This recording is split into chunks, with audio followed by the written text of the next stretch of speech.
All right. So, Constantine Part 2. As you can gather, he's a pretty big deal, just in terms of the importance. Sorry, let me just get a little center on. The importance of him. I mean, during his lifetime, he was sort of important, but it's what he's done since then that made him more important. So, Constantine was the first Christian emperor. He was never baptized. Well, he wasn't during his regular life. Apparently, he got baptized on his deathbed. But he's one of the. He was thinking about using Christianity. Like, he was a Christian, but he saw the fact that he could use Christianity as a tool to unite the empire. But he saw a problem with that, and to his credit, he saw that Christianity as a thing wasn't really a unified idea. It was a whole bunch of different ideas. Often many of them conflicted with each other. So if he was going to use it as a tool, he needed to figure some of that out. Because, I mean, different versions were being taught and different things and different rules all over the empire. So what he did was he decided to have a big meeting to try and clarify with all the bishops in the entire empire. I think there were 500 bishops. So he had a big meeting, and I think 300 of them showed up.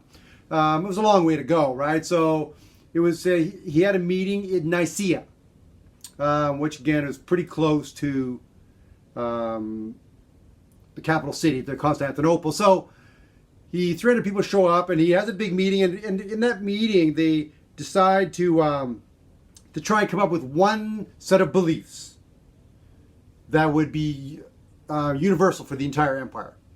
And he does so. In 325, all these bishops and the emperor come up with something known as the Nicene Creed. So 325. And it's a whole list of things that this is what a Christian believes. It gets revamped again in 381, and then often a bunch of different times it gets revamped. But essentially, this is what it was.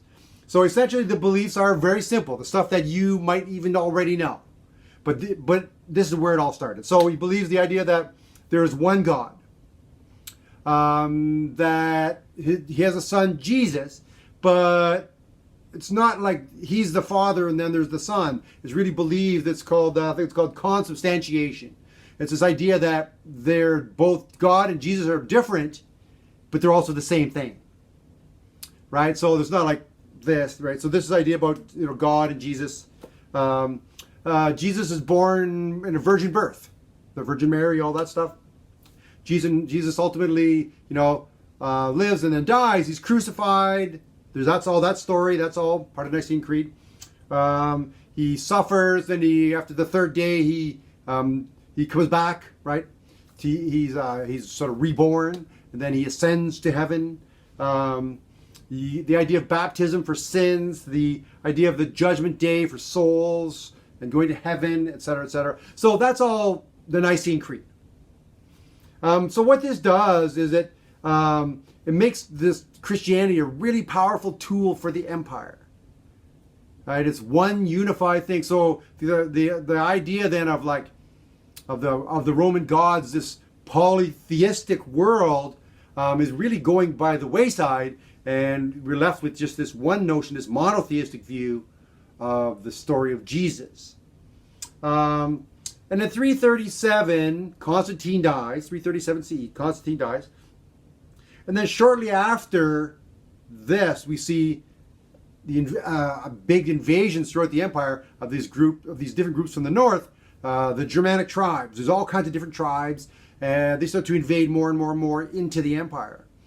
While this is part of the idea with the next section, with the fall of the empire, was these groups invade, but it's also these groups are invading, but they're also gaining a hold to Christianity. So they're not being held to the empire, but they're being held to the religion. And this religious and Germanic mix is all part of the next sort of 1,000 years, right? At least in the West.